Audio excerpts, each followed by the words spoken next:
अपने 5 दिवसीय कार्यक्रम जो मेरा पांगी घाटी का था उससे वापस आ रहा हूँ। और मैंने सोचा पांगी में हमारी सरकार की जो उपलब्धियाँ हैं उनको जनता के सामने रखूं। हमारी सरकार को बने 4.5 साल का कार्यकाल पूरा हो गया और पांगी घाटी जिसमें बहुत सी त्रुटियां थी, शक्ति का डिवीजन, चाहे सब डिवीजन था, एकलव्य स्कूल नहीं था। माननीय जयराम ठाकुर जी के नेतृत्व में जब हिमाचल प्रदेश में सरकार बनी तो जब पांगी घाटी का मेरा पहला दौरा हुआ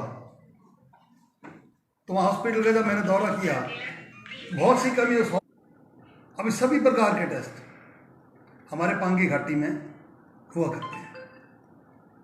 पूर्व सरकार के समय वहाँ मात्र 4 डॉक्टर थे, आज हमारे हॉस्पिटल में वहाँ 13 डॉक्टर हैं, जिसमें एक सर्जन के ऑर्डर भी अभी हुए।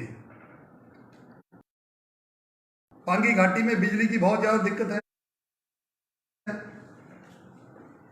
ये मामला मैंने माननीय मुख्यमंत्री से उठाया, विधानसभा में मैंने ये बात की थी और हमने सोलर पैनल जिसकी कीमत 35,000 रुपये थी, डॉक्टर साहब भी मुश्किल में, हमने एक वहाँ पर जनसेट दिया है।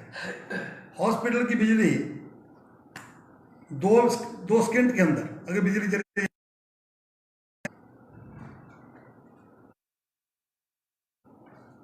हमारा जो सब डिवीजन था जल शक्ति का, वो डिवीजन पीडब्ल्यूडी के अंडर था।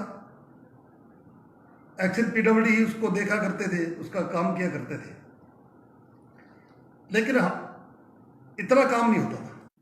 एक सब डिवीजन जल शक्ति का साथ में हमने खोला, हमारी सरकार के समय में हुआ।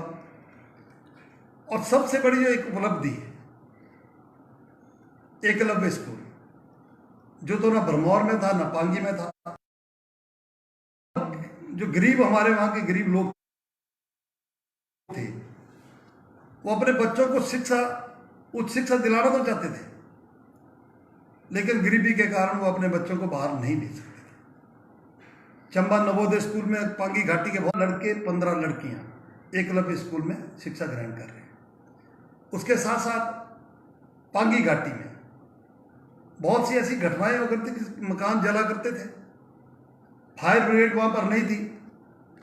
माननीय मुख्यमंत्री का वहां पर दौरा हुआ तो हमने फायर ब्रिगेड का दफ्तर जो अब हो गई है और बहुत जल्दी उसकी गाड़ी वहां पर पहुंच रही है।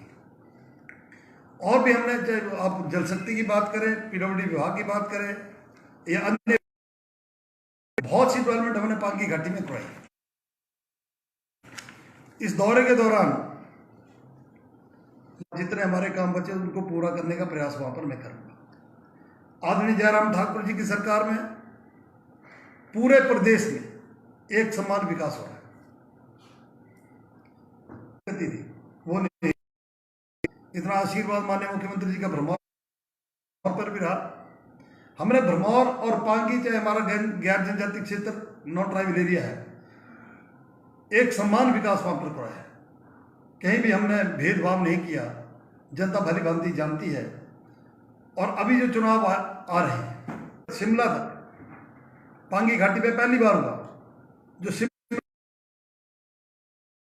वो बस पर हमने वहां पर चलवाई। एक मिनी सेक्रेटरीट की बिल्डिंग जो अगस्त महीने में तैयार हो रही है, एक बस स्टैंड जो अगस्त को मान के चले वो भी तैयार हो रहा है। करोड़ों रुपए के विकास कार्य हमने पांगी घाटी में करवाए। अगर पीएम जैस की बात की जाए उसमें गलत है। इतना 4.5 साल में आपने मतलब विकास किया, गिरवाया भी आपने, फिर क्या कारण रहा कि लोकसभा में भाजपा को हार मिली? इसका क्या कारण?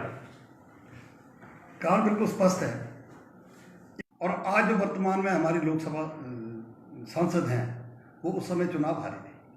हमारी ट्राइबल एरिया की जनता बहुत बोली है, उनकी बातों में आ गई और उन्होंने कहा कि ठीक है, अब राजा साहब तो नहीं है, स्वर्ग सिधार गए। रानी साहिबा आए, लोग भावुक हो गए और भावुक होकर उन्होंने वोट डाल दिए। मात्र भरमौर विधानसभा के हमारे पूरे ही मंडी संसदीय क्षेत्र में 2-3 विधानसभा क्षेत्र जहाँ बढ़ते नहीं, बाकी ऐसा ही रहा। लेकिन अब जो चुनाव होंगे रिजल्ट का पता लगेगा। सर लोग विकास चाहते हैं, विकास हुआ है। सर भरमौर विधानसभा क्षेत्र से ताल्लुक रखने वाले एक अधिकारी एक पार्टी के वरिष्ठ और वो बोल रहे हैं कि मैं चुनाव लड़ना, उनकी अपनी इच्छा है, चुनाव लड़ सकते हैं। चुनाव लड़ने से कोई किसी को नहीं रोक सकता। और एक युवा पदाधिकारी सर। हाँ, तो सब इच्छा है ना सबकी, चुनाव लड़ सकते हैं, किसी को कौन रोक सकता है। हम भी ऐसे ही थे, हमने जब चुनाव लड़ना तो हमने प्रयास किया, मेहनत की, सबका अधिकार है। पर भरमौर की जनता कंफ्यूज है कि किसके पक्ष में जाए। भरमौर की जनता कंफ्यूज नहीं है। जो लोग कंफ्यूज है जनता उनको जानती है। सर अभी आम आदमी पार्टी का भी बोलबाला चल रहा है कुछ। पिछले कल उन्होंने चंबा में रथ यात्रा निकाली, वो भरमौर में भी गए, तो इसको लेकर आप क्या कहते हैं? क्या उनका इस नीति को लेकर क्या आगे चुनावों में इनको जनजाति के क्षेत्र भरमौर से कुछ लाभ मिल सकता है? भरमौर में इनका रथ नहीं चलेगा। भरमौर में भारतीय जनता पार्टी का ही रथ चलेगा, क्योंकि हमने विकास किया है। आम आदमी पार्टी का नाम भी भरमौर में नहीं है। किसका नाम है फिर? भारतीय जनता पार्टी और कांग्रेस पार्टी का नाम रहता है, आपके ध्यान में भी। आप मानते हैं कांग्रेस पार्टी का नाम रहता है? अब इतनी बार सरकारें कांग्रेस पार्टी की हिमाचल प्रदेश में, क्यों नहीं जानेंगे लोग? इस बार कितना चुनौतीपूर्ण मान रहे हैं आप कांग्रेस को? जब चुनाव ही 2 पार्टियों में होंगे तो निश्चित रूप से भारतीय जनता पार्टी जीती है, कई बार आगे भी जीतेगी। आदरणीय जयराम ठाकुर जी के नेतृत्व में पूरे प्रदेश भर में, जो मैंने पहले कहा, इतने विकास कार्य हुए हैं, जनता जागरूक है, जनता सब जानती है। सर भरमौर पांगी विधानसभा क्षेत्र में आयुर्वेदिक फार्मासिस्ट और डॉक्टर्स के 19 पद सैंक्शन है सर, लेकिन उनमें सर एक भी पद भरा नहीं गया सर। ये विकास है सर? ऐसा तो नहीं है कि एक पद भरा नहीं सरकारी आंकड़े गया। हैं। आपको सरकारी आंकड़े गलत भी मिल सकते हैं, है ना। कुछ का जो है वो सिक्योरिटी सिक्योरिटी बढ़ा रही है, 10,000 से 15 कर दी है। पहले बोलते थे कि भाई सिक्योरिटी देंगे और वो रिफंड भी होगी, वो भी अभी तक नहीं मिली है। शायद आपके ध्यान में ये बातें रही होंगी कि जब भारतीय जनता पार्टी की सरकार हिमाचल प्रदेश में आदरणीय जयराम ठाकुर जी के नेतृत्व में बनी, जब श्रद्धालु भरमौर के लिए एंट्री करते थे अपनी गाड़ियों को लेकर, एक पार्किंग के नाम पर टैक्स लिया जाता था, और जिस वक्त मैं विधायक बना हमने वो टैक्स उसी वक्त खत्म कर दिया था। इसके बारे में क्या है? और टैक्स लगने की वजह से कुछ लोग हमारे यात्रियों को, श्रद्धालुओं को डराते धमकाते भी थे। सरकार को उसका टैक्स का कोई लाभ नहीं होता था, और हमने वो टैक्स बिल्कुल माफ़ किया है। ये जो बात आपने अभी कही कि हमने, ये प्रशासन ने श्रद्धालुओं के लिए 15,000 रुपये की सिक्योरिटी रखी है, तो आप भी कई बार मनिवेश गए होंगे, तो बहुत से लंगर वहाँ पर लगते हैं। उनको पानी की व्यवस्था प्रशासन को रहता है, बिजली की व्यवस्था भी हम वहाँ पर करते हैं। हमने जो सड़क बनानी उसके लिए भी खर्चा होता है। जब वो लंगर खत्म करके वापस आते हैं तो जो कूड़ा करकट जो भी गंद वहाँ फेंक के आते हैं। शौचालय के नाम पे अगर हमने वहाँ शौचालय में, उसके लिए भी पैसा चाहिए, तो ये मुझे नहीं लगता इसमें कोई गलती। जब लाखों रुपए वहाँ लंगर पे खर्च कर रहे हैं अपनी श्रद्धा से, तो मुझे लगता 15,000 का अमाउंट उनके लिए कुछ ज़्यादा है। और इसमें स्टेट में प्रशासन को बोल देना चाहिए कि जो आप जमा कराएंगे वापस नहीं मिलेगा। प्रशासन ये क्यों कहता है कि इसके बाद मिल जाएगा वापस? इतनी जानकारी तो मुझे नहीं है कि वापस मिलती है। क्या जीरापुर इस बार इलेक्शन लड़ेगी? मुझे लगता है मैं अभी भी विधायक हूँ, आगे भी चुनाव लड़ूंगा और विधायक बनूंगा। सर विपक्ष का संगीन आरोप है कि कंपनियों को मौजूदा विधायक डरा रहे हैं और वो अपने चेतों को बिना वर्किंग के उनके अकाउंट में पैसा डाल रहे हैं कंपनी प्रबंधन।